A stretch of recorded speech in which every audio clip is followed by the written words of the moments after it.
Hello, and welcome once again to Real Talk San Mateo. My name is Ed Barberini. I serve as your police chief here in San Mateo. This month, we are sitting down with senior citizens from our communities to learn more about how they view policing and to understand their feedback and how we can do better from a law enforcement perspective. So I welcome you, thank you for joining us, and I look forward to watching with you as we learn from those in our senior citizen community about how we can improve policing in San Mateo. Thank you, and I hope you get as much out of this as we will.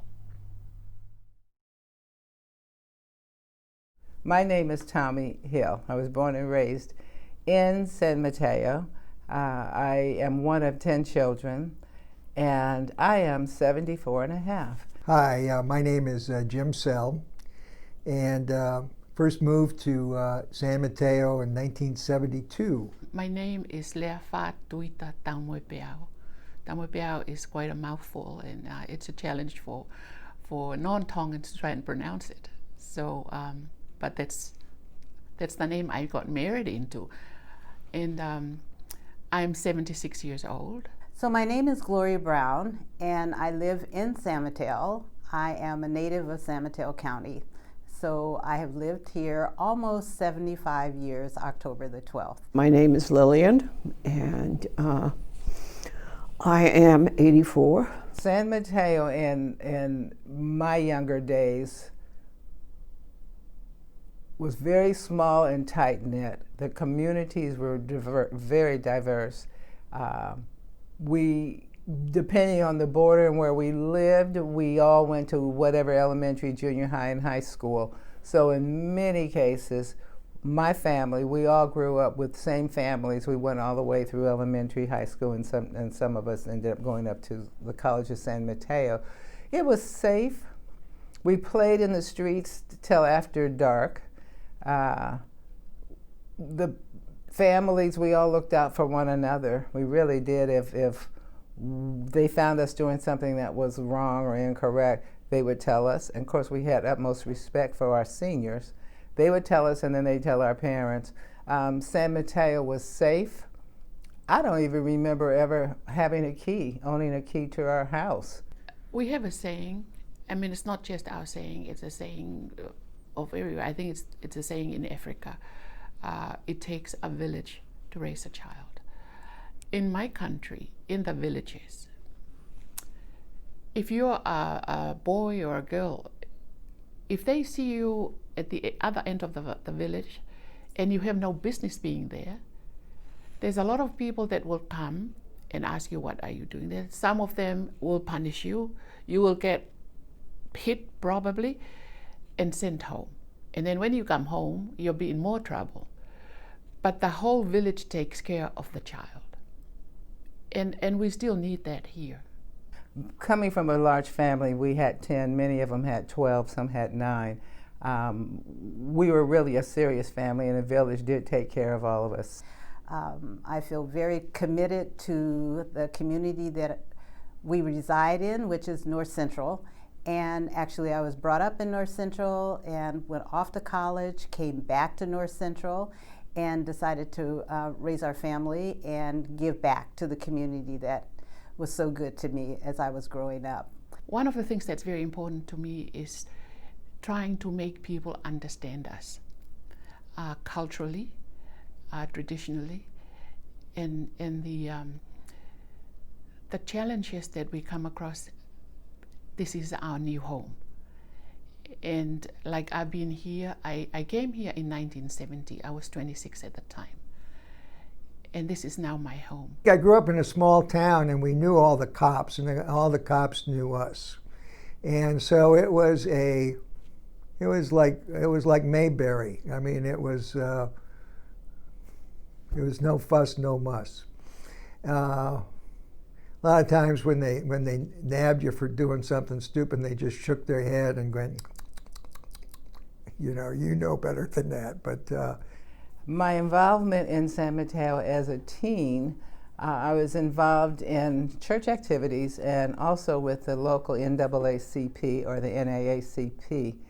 And I remember as a kid, maybe 14 or 15, we marched right on El Camino, right during civil rights time.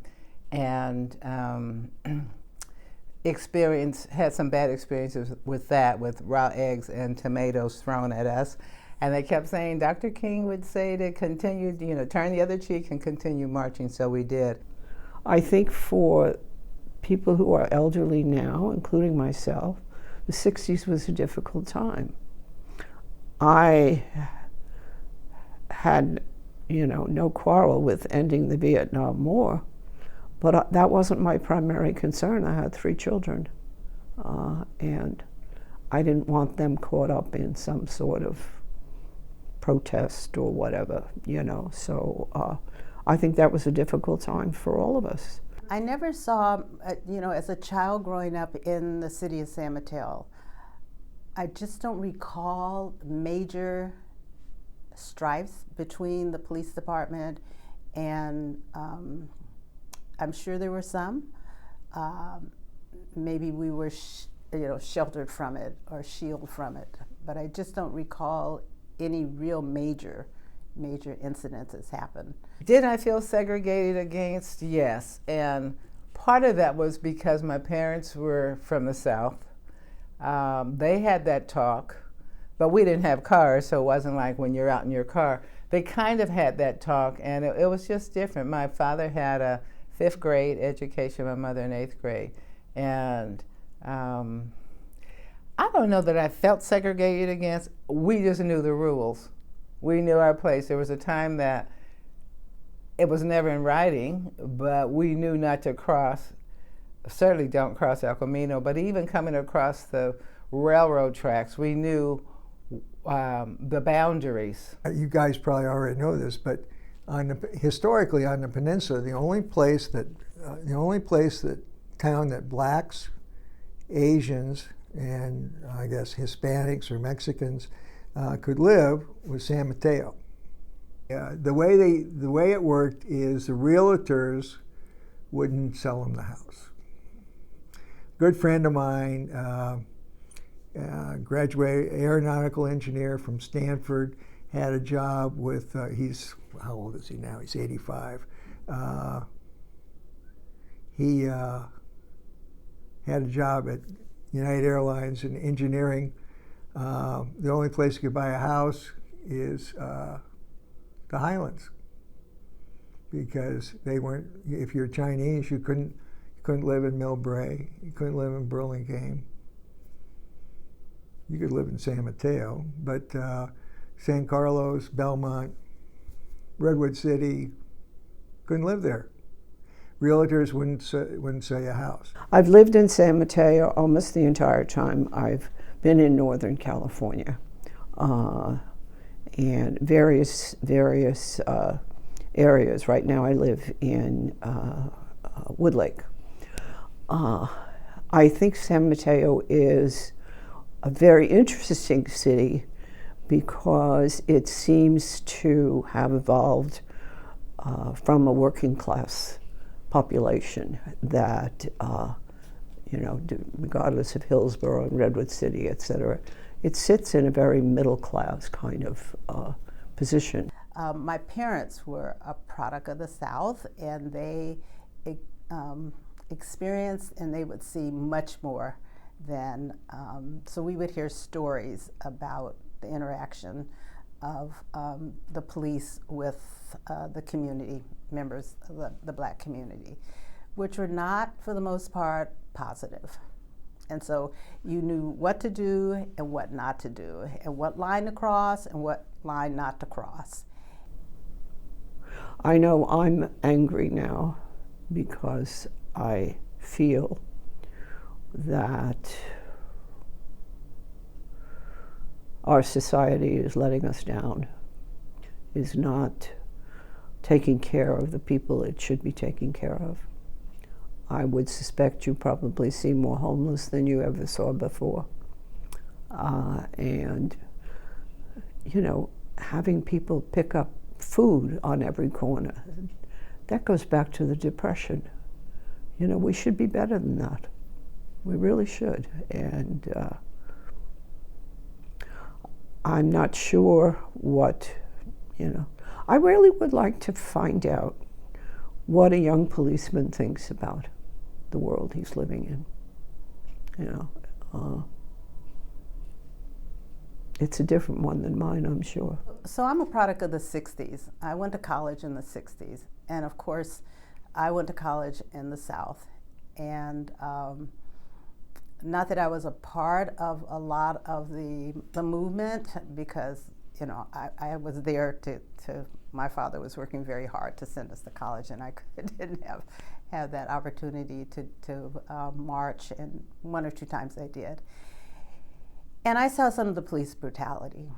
I saw some of the inequities that went on in the community where the college that I attended was located, because it was many of the predominantly African American schools or black colleges and universities are in depressed area. So I could see some of the activities that would go on, the interaction between the police and the community, and it left an impression. We've had some experience with the police over the years. One that stands out in my mind is that back in the probably early 80s, on our street in the Highlands, across the street, some baseball players from the College of San Mateo threw a kegger. And all of a sudden, we hear a bunch of noise out in front of our house. We go out in front, and there's like 500 kids in the street. Somehow, this is before iPhones, the word got out, and everybody on the peninsula showed up for this kegger party. The people in the house called the cops because this is not what they had in mind. So at some point, this is like 3/4 of the way down a hill, and at some point, about what looked like 10 to 15 police cars. We were in the sheriff's office jurisdiction, but about 10 to 15 police cars came down the hill with lights all going and whatnot. And the kids were told to disperse, and as I guess is typical, there's a few who do not like to be told what to do, and so they did really not very smart things like throw full beer cans up the hill at the police. The police then, told them to leave, and they. And then a few yahoos said, you can't make me do that, and created a violent scene. Long story short, we were up on our roof watching this whole thing and listening to the sound of batons on flesh, and it was an unpleasant experience, and since that time I wondered, was there another way to do that, and so that it wasn't confrontational. Have we had experience with the police? Unfortunately, yes. My husband has Alzheimer's, and he was diagnosed in 2015. In 2017, he had an altercation with the police department, with several police officers. A very good Samaritan called thinking that we were having a domestic altercation, and my husband was very upset when the police approached him, and one thing led to another.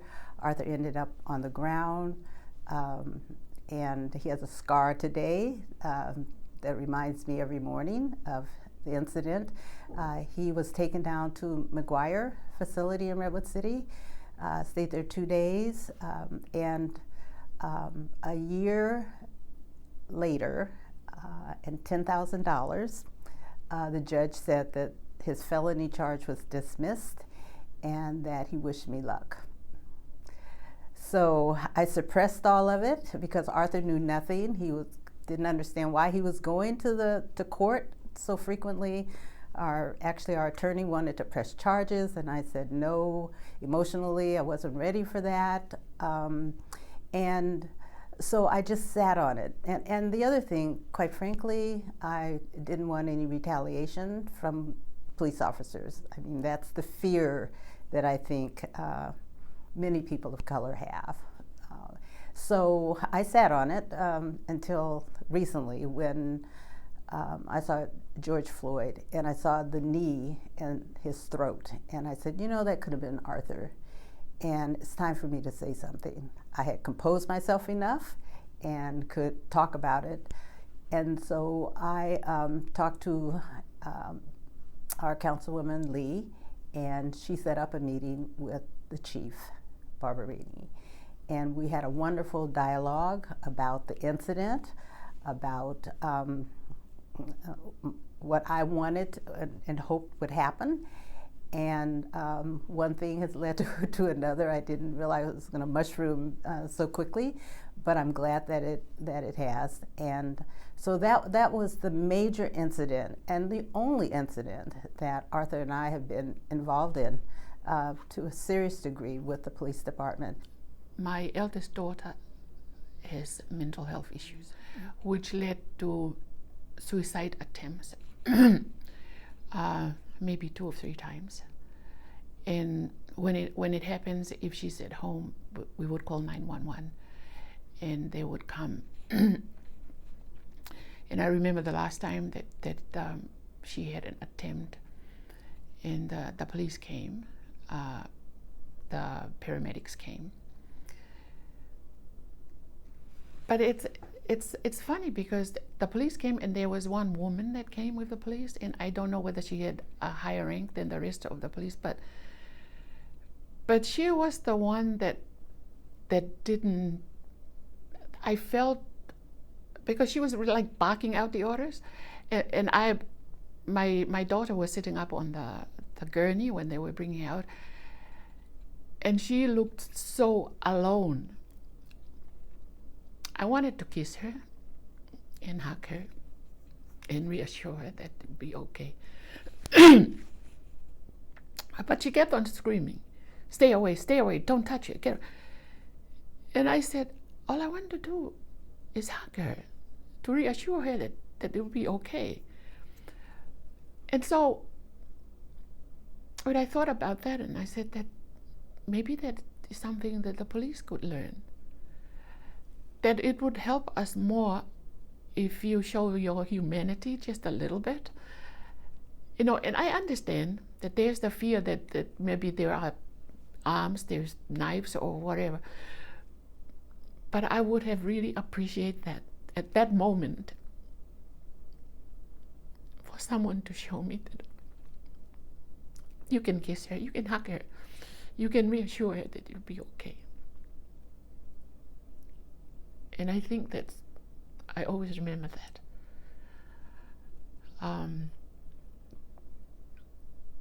I had a nephew who died in his sleep at 22.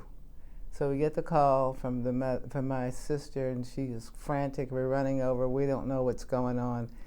And while we were in there trying to straighten up her place, the police came in, a detective came in, and they said, no, you can't touch anything. And they were trying to take whatever evidence, because we had no idea what he had died from in his sleep. And so I stayed during the whole time while they were there investigating, stayed until it was time for them to bring the body bag out. So a police officer who ended up being a detective, but at the time, no, he was a detective at the time, was so nice. I mean, everybody was nice. He was so nice and comforting, and they had to ask questions. Some I didn't know. My sister was frantic and couldn't answer them. And so I remember, I guess I must have given him my name and my address. So the very next day, that same detective knocked on my door. He had a plant, and he said, I just want to give it to your sister. Because he said, I can't imagine what it's like to lose a son. couldn't believe it. I thought, oh my God. So anyway, that really, really made a difference. And I ended up sending a long letter of accommodation, just, I don't know what they're human, but I never thought of that. He said he had a 2-year-old, I think. I can't imagine what it would be like to lose a son. So please just give my condolences and make sure your sister gets this plant. I have experienced physical abuse. It did not get past my door. Police came. It was all very dramatic, but yeah. So I know what it is to be afraid. And I was very happy somebody called the police. When our son was in college, he would come home and he would drive our Lexus. It was a brand new Lexus. And he would go to certain cities and he would be stopped every single time, profiling him as, why are you in this car? Who does it belong to? And, a series of questions. So I said, let's just do something. You drive my clunker to your friend's house and let's see if you're stopped. And he was never stopped. But every single time he drove the Lexus, he was stopped. So we had to have the talk with him. My husband had the serious talk with him. And he understood. My second experience where I had a personal interaction, we could not contact my sister for 4 days. So anyway, talking amongst us and all, didn't realize that one sister had a key to her apartment and I lived over in the East Bay. Anyway, I came and got the key. No, I was called her and said, I'm going to call the landlord and have them open the door. And she said, well, you don't have to, I have a key. Long story short, I went, got the key, went to her house, and I kept telling myself, I took my cell and I took some water and I have a personal phone directory that I carry with me. And I kept saying, I know she's going to be sick probably. I need to make sure I call on the landline. So I go into the apartment. She didn't buzz me in, but someone was coming out. I was able to go in. As I approached her door, there were a couple of little doorknob hangers saying service people had been there.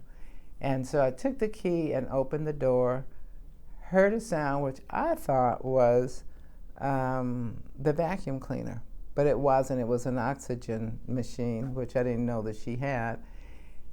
And she was deceased and had been for 4 days. So that was so traumatic for me to see her sitting on the, anyway, she was gone. So I ended up running and getting the landline and called. And of course the operator is telling me how to do CPR and I'm like, it's too late. And anyway, she said, no, you're not a doctor, come on. And we counted and it was very horrible. My whole hand went all the way through her chest to the floor. It was bad. So what I didn't realize, and the time had passed by, it seemed like it was only a second. I'm down there trying to do whatever and comfort her. And then I see these huge feet, these shoes, like a size 17, I don't know. And I looked, and it was a police officer. And he was helping me up. He said, ma'am, come on, let me, who can we call? And it was like, and then that was helpful. And I think there was another officer with them. And then waiting on the coroner, which takes forever, which I understand that they were busy. They had, that same officer was stationed outside of my sister's apartment, right outside her door, until everything was done. And I mean, maybe 3 or 4 hours. He stayed there, and I was so impressed, and it made such a difference. And I think I had called my husband. He had to come from a distance and came, but I think the officer still stayed for a while, and that impressed me, and I really needed it, and it did make a difference. It really did. I do know the Tongans who are in the police force. And one of the things that I want to teach my people is to work with the police. There was a time when there was a group of Tongan youth. I mean, talk about being stupid. They were kind of picking a fight with the police. And this happened across at, do you know where the key market used to be?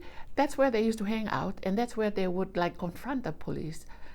And I'm thinking, how stupid can you be? The police have guns. You have nothing. Maybe you might have rocks or sticks, but you don't have anything.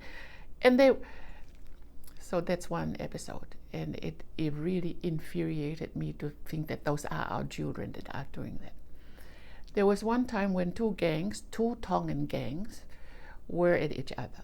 There was a San Mateo Shoreview gang, and then there was a gang from San Bruno. But I got called in because they were trying to squash whatever it is that they were doing. And I think it's because one of the kids from here went to one of the Tongan homes and he shot one of the boys. And he didn't die, but I think something had happened, and that it escalated, and so they couldn't. So I went in because from the community, and I got up and I looked at these young kids. They were, sitting across, facing each other. And they had people talking to them, and they just said their little faces were all set. And I got up and I started crying, and I said, we didn't come all the way here so you can fight each other. And now if you're looking for a fight, go fight someone else. I mean, to simplify, don't fight your brothers. Because these kids are way back, they're related for somehow, but because one gang is San Bruno and the other one is, and so they weren't allowed to, if there was a funeral here, they couldn't come. It was just so ridiculous, but that was a reality. It was really happening. And so we talked, and I said, we came. We, your parents, came to this country. Majority of us didn't know how to speak English. This was a big, huge country, and everything is scary. You get on the road, you're scared. I mean, I can't begin to explain to you how scared we were to come here. But we sacrificed because we wanted to give you a better life. We didn't come here so you can come here and fight. We came here so you can improve your lives and have better lives. I don't have a bad feeling about the police. I don't know that I ever have had. Yeah. And I was married to an alcoholic, so few incidents in that regard. I have a cordial feeling for them. I don't have any reason that I personally know about or that I can remember hearing about here in the city of San Mateo that would cause me to have ill thoughts about the police. My interactions with the police have really all been good.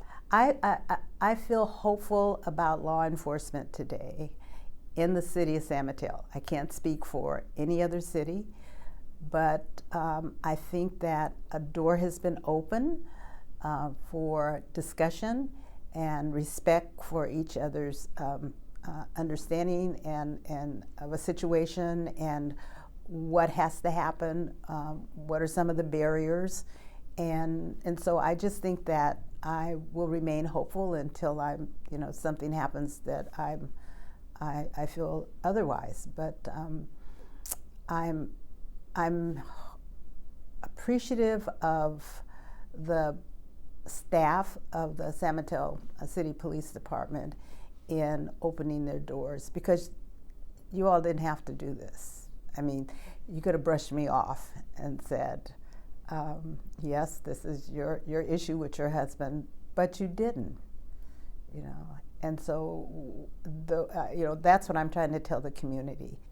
If law enforcement and the community could interact in a better way, I don't think there's any question that there are people who have a hard time being a police officer for one reason or another, and that they don't and that sometimes be put, if they're in a difficult situation, they might do a wrong thing.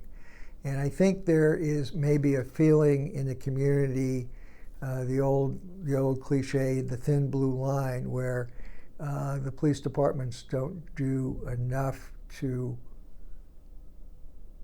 change, to eliminate the people that cannot be trusted to behave well in a difficult situation. So my perception of the police, they're necessary. I think they're a little scary. And I think our society is a society that has evolved to have some fear of police. And it might be justifiable, not justified from perspective of you should be afraid of a policeman, but a policeman represents danger or being in danger. So there can be those kinds of reactions that go on. Not, we teach our kids to count to 10, but that's not something that everybody can do. And so I think that I give them a lot of credit. They're going into dangerous situations and they don't know what they're going to encounter. And when I see what's happening now, things that are happening, and I'm one of the people that would get on Facebook and I would share when the police are doing great things, because I want people to accept that. I want people to understand that yes, there are some bad police, but that does not define the police.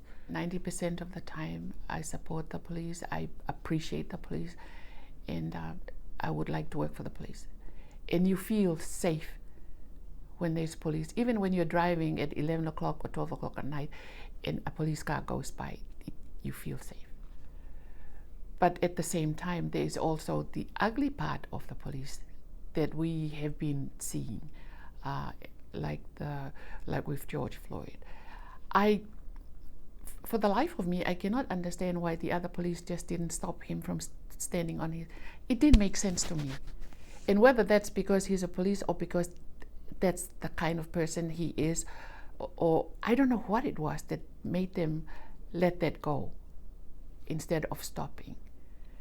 But I get so upset when a policeman gets shot or while doing their job, trying to protect people, and people will start shooting them. I don't dislike the police just because everybody else says that they are not. No. And I would not like an America without police. Cops on campus. My son is the athletic director and the football coach, and so I told him I was coming here, and I asked him, I said, because I see the campus officers at football games and basketball games and so on and so forth, and so it looked like a great idea to me, and so I asked him, and he said, I think it's great, and he said that we've had great people on campus, and he said, but the kids don't like them. And I was surprised, and he said, I'm surprised too. And his thought was maybe it's the same reason you don't want your parents at your party. But anyway, that's a piece of information. I don't know what it's worth, but for adults, it seems like a great idea. And if I were, and again, growing up in a small town and knowing the cops was a plus, because they, you felt like you weren't starting from zero. They knew. I'm sure there's plenty that can be done in terms of with the police department and the seniors. The ones I talked to, everybody's so nestled in, and they had not had experiences. I would think that the seniors that have had probably experiences that were not so great may have been related to their children or grandchildren, because those children are way different than how we were raised. So even with the respect thing and obeying, so I would think that if anything, if I found somebody with something really bad to say, it would have to do with what happened to someone else in their family. The feeling of respect, in my country, respect is a huge thing. And so the kids here, they all talk about respect, and they put their little fist up, respect. And I said, no, that is not respect. And they said, but what is respect? I said, respect is this. When there is a conflict and you walk away from that, that's respect. Respect is when the police comes and that's the law, and you respect them.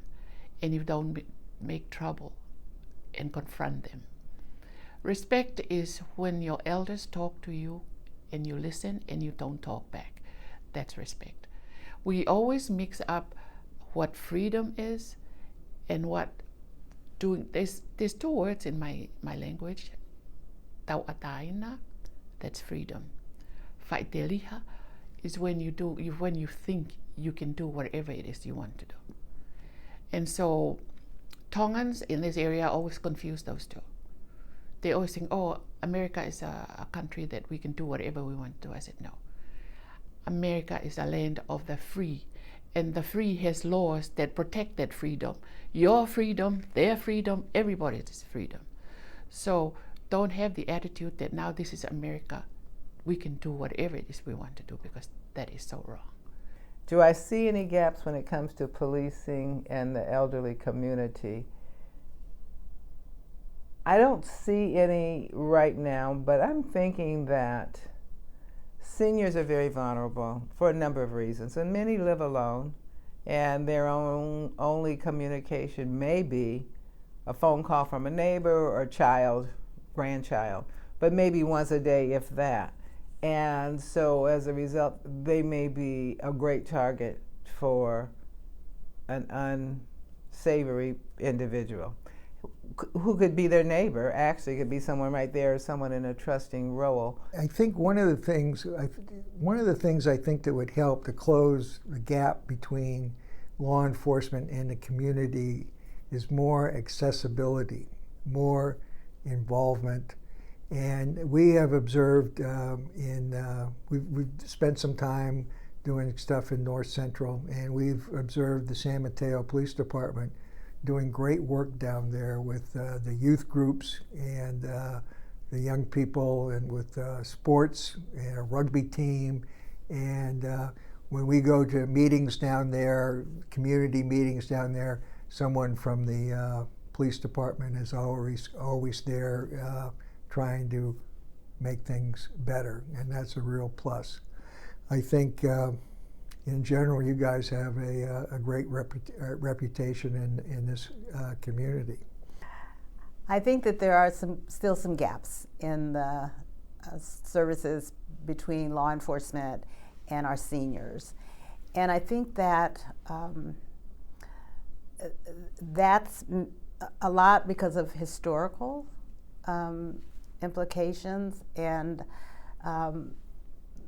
the seniors that are left in the city of San Mateo are feeling, for the most part, that if I don't do anything, law enforcement's not going to bother me. They may have done something to my relative, and I feel strongly about that. But they're here, and they're over there, and I'm here.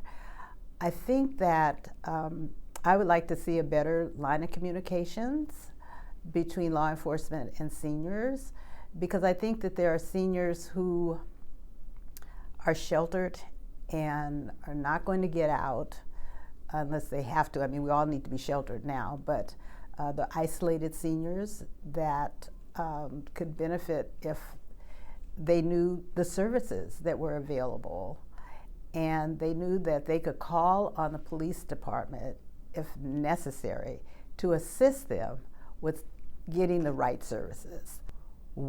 I would suggest, and perhaps you have this in place already, that if that's possible, when the call goes out, if there is another officer or individual that's certified, qualified, to maybe show up at that resident as well, and or right in the midst of it, so that once the police handles what they need to handle, and of course that's intimidating because they're in uniforms and they got the radio going, and it could be frightening for a senior, but that an individual, and maybe the officers could be trained to put you at a level of comfort, and then find out if there's, maybe make referrals of services, or the very next day have someone go out or give them a contact, because you never know what's going to happen the minutes or an hour after someone's victimized.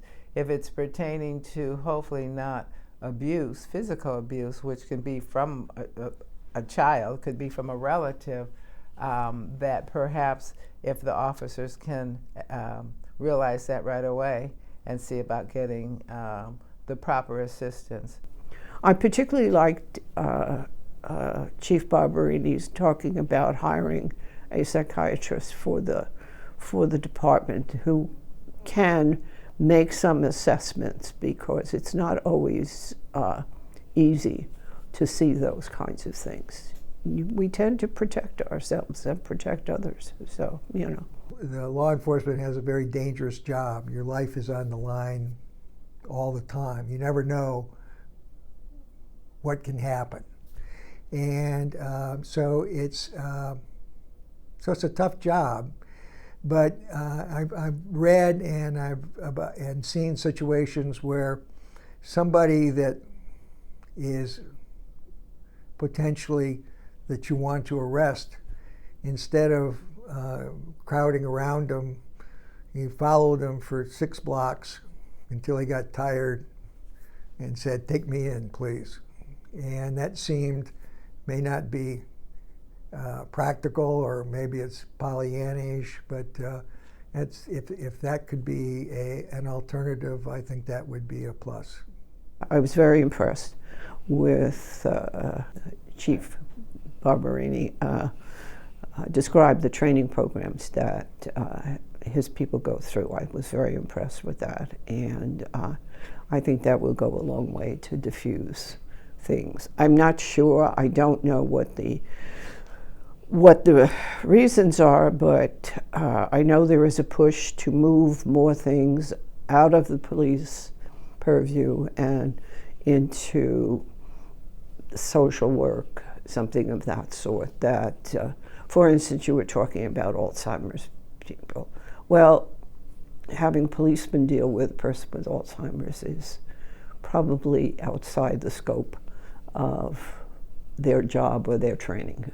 So some way in which there's got to be a middle ground. When they talk about defunding police, I think the whole idea is to train them better. Train them better, make them more aware of what would help. It's not you being the person with the gun that could shoot anytime they want to. It's you who is there to serve and to protect. And it's our duty as a people is to respect you. And I think that's what this is all about. And politics should not come into it.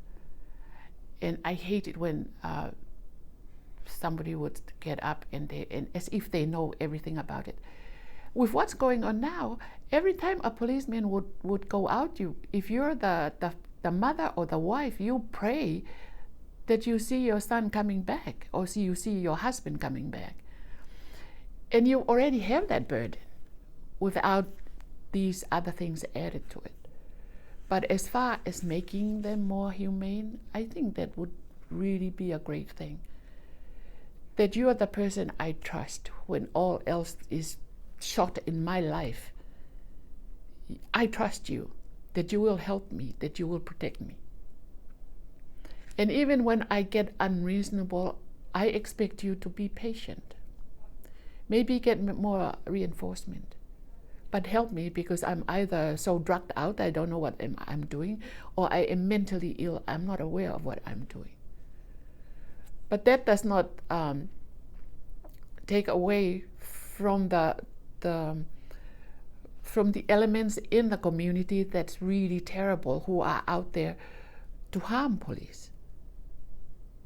and I do understand that it's there. So I would like the police to be taught to be more humane, and to understand that when you come, we already against us, we're scared. And if we are on drugs, we are stupid. And if we are mentally ill, we're not even aware of what we're doing. So it's not an easy thing to expect of you.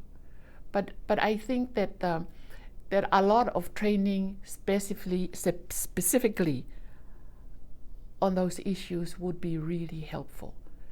And the other thing I would like to see in my community, and I've always talked about this, I want you to come when we have our functions, especially our church functions, because everybody is invited. Come break bread with us. Let our children know that you're friends, you're protectors, and you're there, you're sharing bread with us. And I'm inviting you, I'm inviting the whole San Mateo Police Department. When we have functions, be part of it. Come and watch us dance, watch us share our food, talk to us. Because when you develop that relationship, it's going to be pretty tough to go against you, even when we feel the very most stupid feelings that we go through. We're going to think twice before trying to harm you, because you're the guy I shared my food with. You're the guy that got up and joined me doing my traditional dances. That is one thing I would like to see happen more.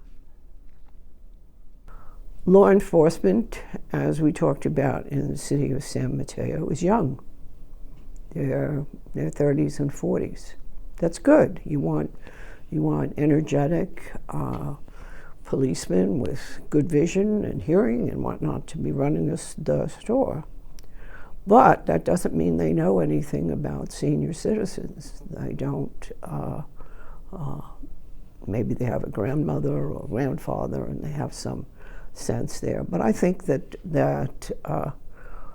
if they're going to interact with the elderly, they need to learn something about how to do it appropriately. And as I said, old people are not going to be nice little old ladies. They're going to be, I've seen some pretty raunchy old ladies, I wouldn't want to meet on a dark corner. So, but at least some knowledge. And with that knowledge, where to take them.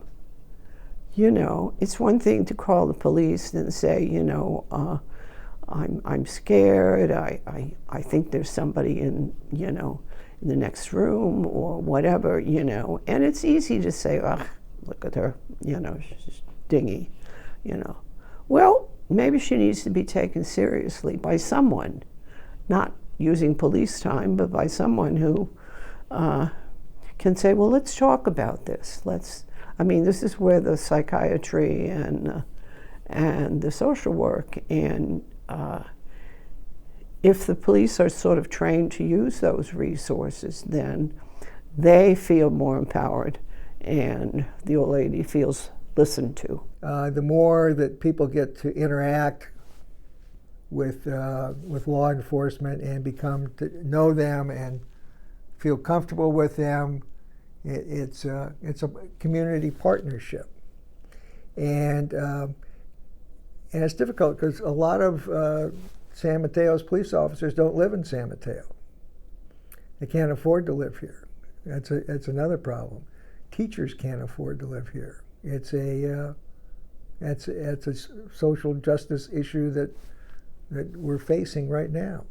What I'm able to do now, as a result of my interaction with the police department, and still there are people who are saying, "You're doing what with the police department?" And after I tell my story and how we've been able to move this to the next level, they listen. And so this is a beginning step of what I hope will be a continuum of trainings, of accountability, of moving back into the community so the community feels extremely comfortable with our law enforcement. I think that there's always going to be those who are going to disagree. I've been on the force for a long time, and I've never had any problems. We do what we have to do, and so forth. I think on the flip side, there are those who are going to always have that apprehension and that distrust for law enforcement. But I hope there are enough of us who are in the middle where we can come together and figure this all out. Because if we don't, as I tell people, I'm in the last quarter, and I would hate to see 25 years from now that we haven't moved the needle. We have to move the needle. Yeah. I know you guys need to be ready for anything that happens, but sometimes when you are wearing all that hardware, you look like a RoboCop, and you look a little scary and intimidating. So I wonder if, when that, in situations when that's not necessary, if it would make a less threatening image. If we can integrate our community police officer and more of the activities that go on in North Central where I live, I think that would be great. But if there are just some tidbits that, be aware of a scam that's going on right now in San Mateo, and X number of our residents are being called because of this scam. I think just an alert kind of thing to let the churches know, and they can pass that on to their membership. I got an email saying my nephew was in England someplace and needed money, and of course I called my sister and said, "What's this about?" She said, "It's a scam." So, well, if someone is being taken advantage of, whether it's physically or financially, I would hope they would have the good sense to talk to someone. If not the police, a good friend, a church person, someone who could guide them in the right direction. But for instance, if you're talking about physical abuse, you might be afraid that it would just get worse. I mean, it's no different from any kind of violence within the family. We all know that if it's an emergency, we call 911. A lot of times, older people are a little nervous about when they should call 911 and when they shouldn't. And so if it were easier to make a phone call that wasn't an emergency and ask a question in a sort of a non-critical, where you could ask a stupid question and no one would laugh out loud, I think that would be a plus. There's an excellent website. I looked at it this morning, and it lists all of the resources in the city of San Mateo. It's wonderful. But if I'm having a particular problem, do I need to boot up the computer and go to the website and check it all out? Or do I have a bright yellow sheet like this hanging on my refrigerator with the 6 most likely phone numbers I might need, where I mean, if I've got time to use the website, then I'm probably not acute. But what happens when I'm acute, when something needs to happen right now? I finally realized that there is a great need for my people to understand this country and what it offers. And now we have this group that we're working with. We also have a radio program, because that's our way that we reach out, and it's in Tongan, and we talk about different things. When COVID struck, we concentrated on every week. It was, because it's once a week, it was about COVID. It was about the mask, the distancing, making people understand. Because my people, I think they understand, but they just don't do it. Because Our biggest challenge is because for us as a people, when I see you, we hug. Or we, if I don't know that well, then maybe we'll shake hands. But that to me is showing you I care, showing you I love. So, caution and is thrown at the wind, because my feeling, I operate from my heart, and if I hadn't seen you in quite a while, I will hug you. Because when we hug, the love, the spirit that we feel gets transported to you. And that's how you feel, how I feel. If it's a funeral, when we hug and we cry, and you can feel that somebody else is also mourning with you. You're not alone. I love living in San Mateo for lots of reasons. One of them is I'm proud of our police department, of the work you do in North Central, of the efforts that you make to involve the community, and I think you guys are terrific. If I had an opportunity to address a room full of San Mateo police officers, I would make a recommendation that really made a difference in my life, and it's still very much a part of my life, because I still wave at officers. They think I'm nuts. They're like, what is she doing? But if I had an opportunity to address a room full of San Mateo police officers, I would make a suggestion that they consider maybe acknowledging young people, so that even though young people aren't accustomed to that, and some may be fearful, like, what are they doing? But just to have the demeanor of when you're out in the cars, and if you're walking the beat in the neighborhoods, you're going to be visible. They're going to see you. And I would think the young kids, especially if there's a group coming from school, would have a warmer feeling if they see that you at least see them, and maybe just throw a wave, opposed to you just looking straight ahead talking to maybe the other officer in the car. I think in a long run it'll pay off. You may not see it now, but I would think as they become thriving, contributing citizens in the community, that may make a difference, and you may end up recruiting some as a result. So I would just say, know that you're visible. You don't always have to be smiling, and you're not always on stage, but people see you. What I would say to a young police officer about what they could do to improve their relationships with the elderly. Take opportunities to talk to the elderly. If you have extended families, and you have some old folks in your extended families, they may not be your favorite person to talk to, but make an effort. Talk to them. Ask them how they feel, similar to what you're doing now. Get to know what old people are like. And keep in mind, you're not immune. You're going to be old. We hope you're going to be old. That's the best place to be. The message that I would like to relay to our law enforcement in San Mateo is to, I know we each have a job to do. I know we're each committed to what we're doing.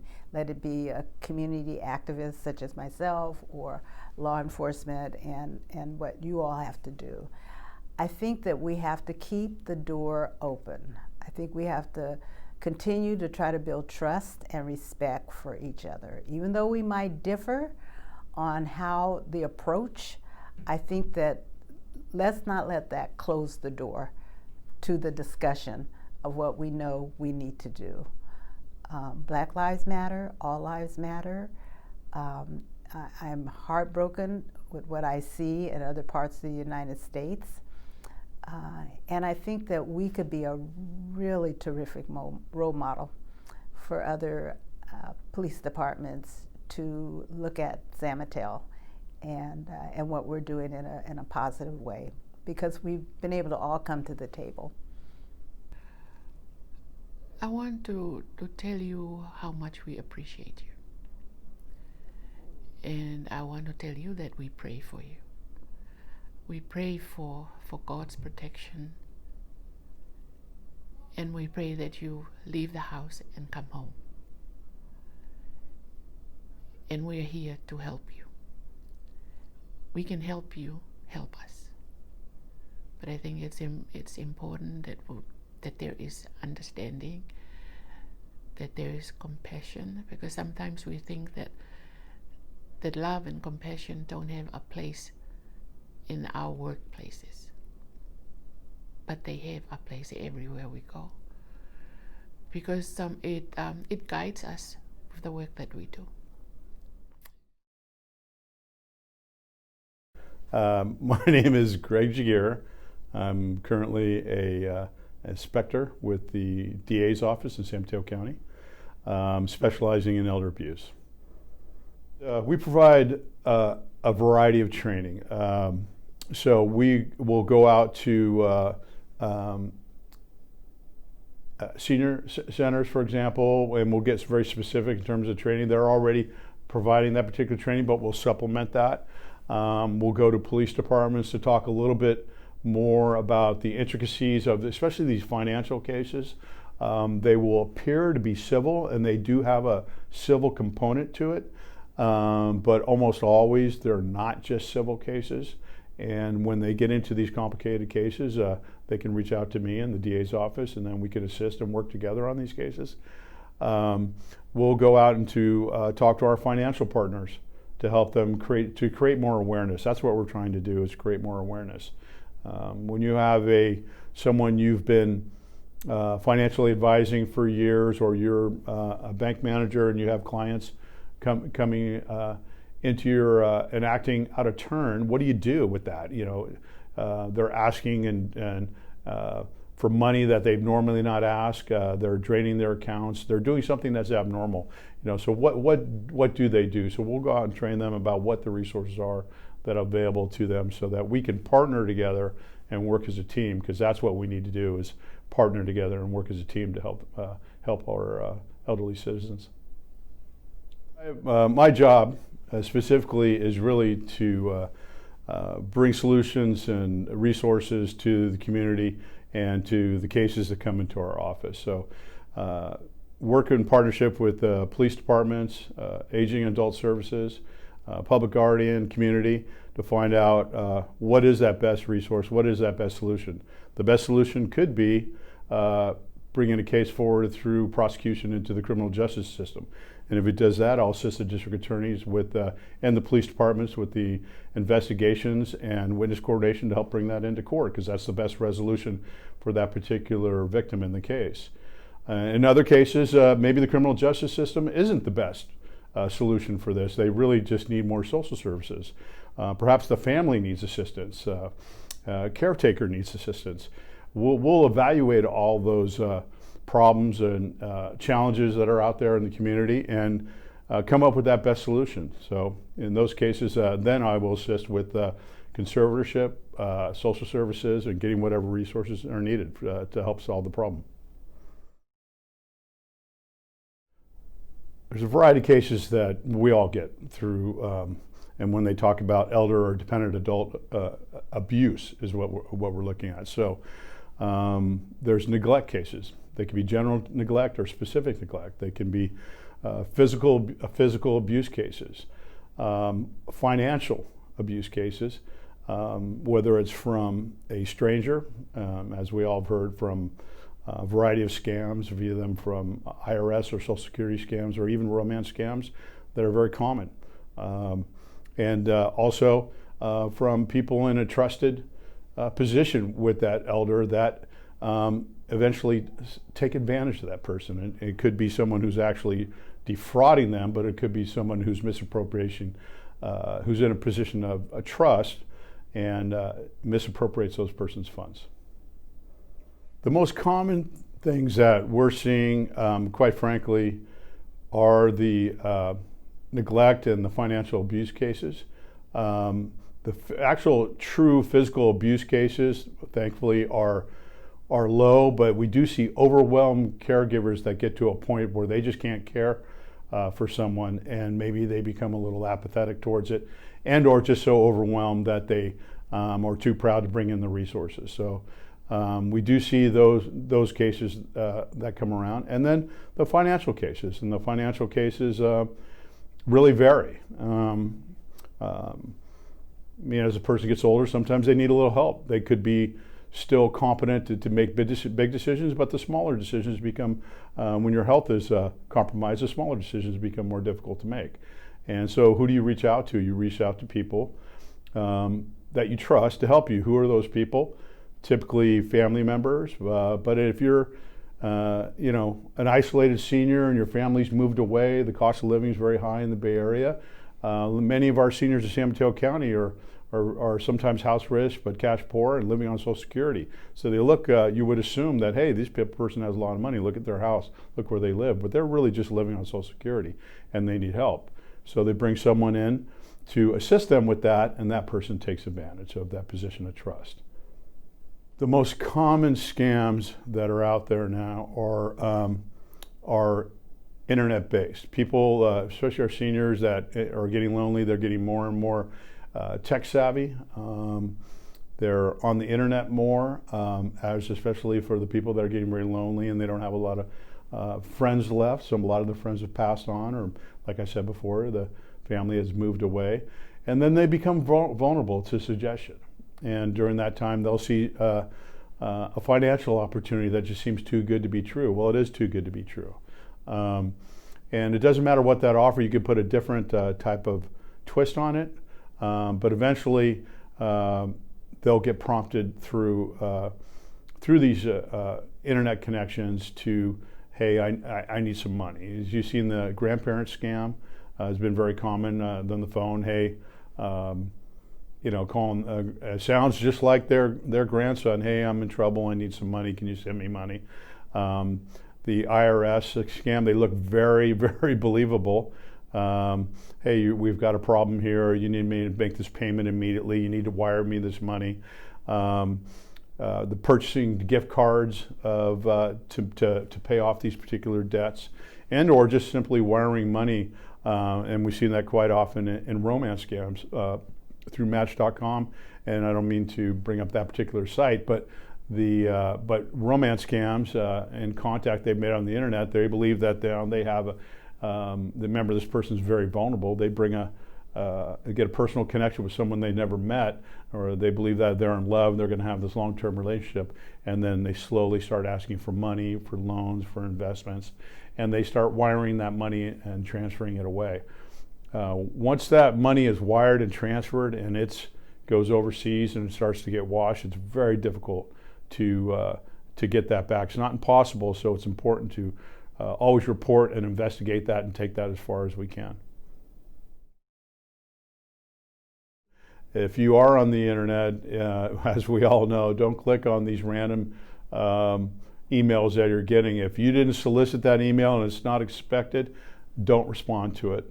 And then contact directly. If you get something you think is from the bank that wasn't expected, don't click on anything they're sending you.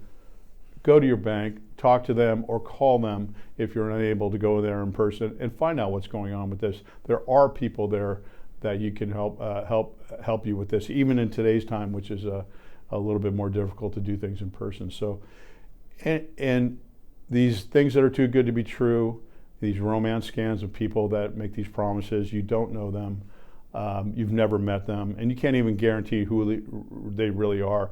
Typically, who they are presenting to be is much different than who they actually are. The pictures that you're seeing, the information you're getting back from these various websites, typically that the person on the other side has been a victim of identity theft. It's not the person you're talking to. Typically, it can be a group. It's not going to usually be locally based, but it'll be someone out of the area counting on the fact that these scrubbing their identity to the point where it becomes very difficult to find out who they are.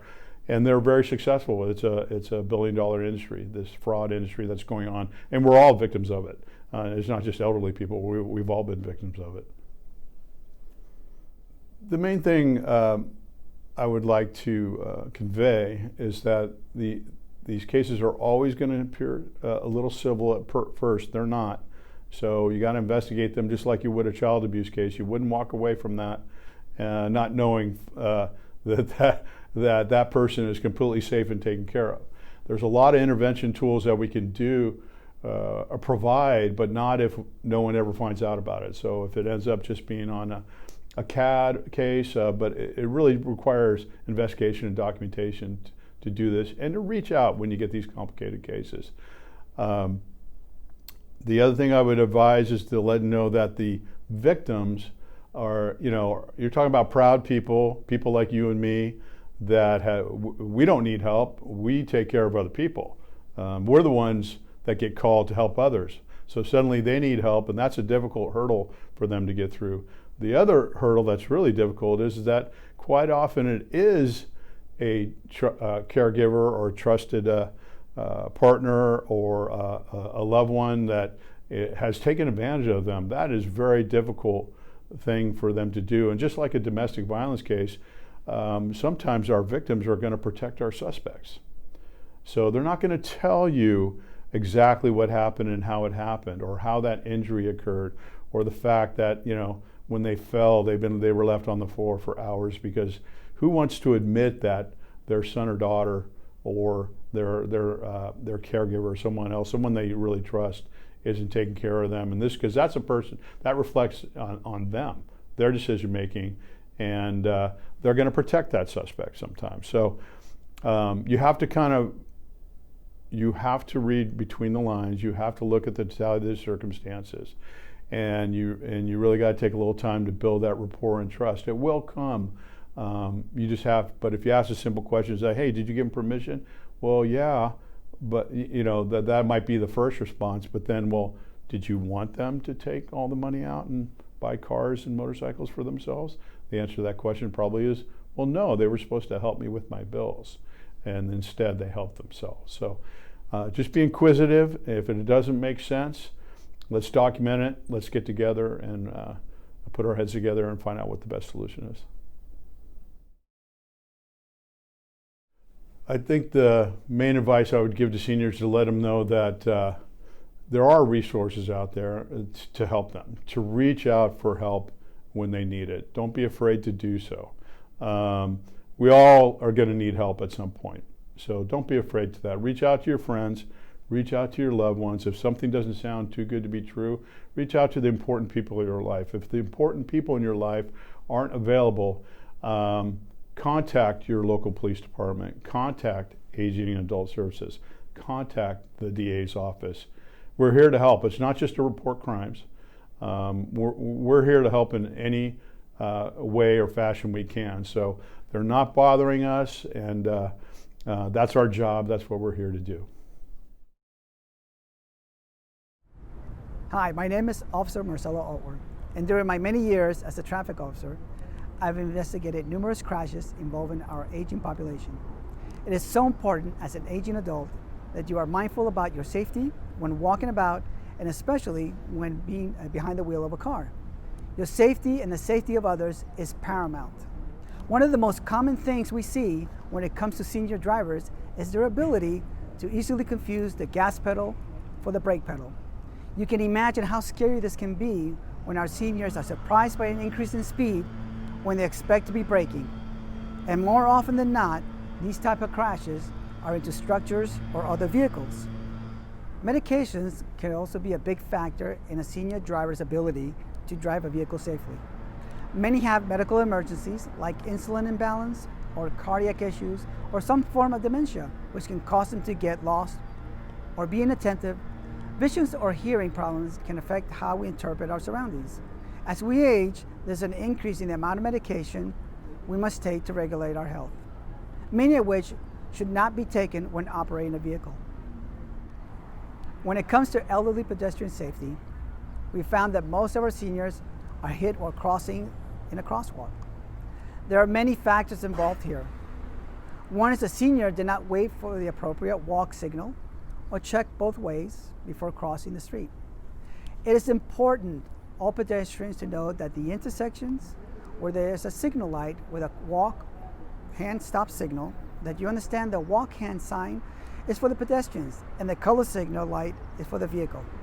Many pedestrians walk on a green light even though the hand signal is red. While green means go, that is for the car. You need to wait until the walk hand signal turns to the white portion where the pedestrian can walk. Anytime you cross the street, whether signal or not, you need to look left, then right, then left again before crossing the street. Keep your head and eye up so you can react to cars. Conversely, cars can see you. And as we tend to age, our reaction becomes a little bit slower. And unfortunately, this can cause frustration and impatience for the drivers who are about to make a turn in front of you. Regardless, make sure that you are doing the safety appropriately, and the driver makes sure that you are also watching for pedestrians in the roadway. If you tend to travel by foot, make sure you wear bright colored clothing so you can be seen, especially at night. Carry identification and wear medical alert bracelet. If you have a medical issue, public safety officers should be aware of and make sure that you're using necessary tools needed to walk safely, like a cane, glasses, or a hearing aid. Avoid distractions like listening to a radio or using any kind of electronic device. You should solely focus on crossing the street safely. For more safety tips, review the following, and we encourage you to have a frank discussion with your loved ones about the ability to walk and drive safely. So thank you for joining us for this episode of Real Talk San Mateo. We hope that it was fruitful and worthwhile, and we're very grateful to all of our participants and all of those who made this happen. This is just one of a series of efforts that the police department has made and will continue to make to engage, to listen, and to understand the needs and concerns of our community.